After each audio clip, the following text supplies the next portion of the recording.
भाऊ मेरी बांह टूट गई है। बोले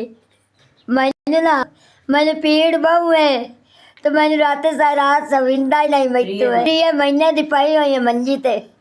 मेरी मासी की बांह टुटी हुई है, ये सीधी नहीं है। ਅਸੀਂ गरीब बंदे हैं, साढ़े कोल पैसे कोई नहीं। मैं ਅਸੀਂ आदी मासी का इलाज करा ली, उनकी बांह टुटी हुई है। मेरा वालिद साहब मर गया है तो साढ़े कोल करने वाला कोई नहीं है। तो ਅਸੀਂ गरीब बंदे हैं, सानू कोई पैसे दे जिन्हें पीवन करिए। ये मेरा मामा है कमला जी है। मैं रात सारी रात पी न पई रही। 4000 रुपया मिल गया। तंदुरुस्ती देवे अल्लाह, जा तेरे बच्चा तंदुरुस्ती देवे अल्लाह, तेरे कारोबार बकात करते अल्लाह, जात मेरे साहब तेरे जिंदगी होवे, रब तेन हाजिया दी हाज करवावे। इन्हें ला जावे 4000 ठीक है, 4000 तेरे मिल गया। मैं आदि दवाई ली सा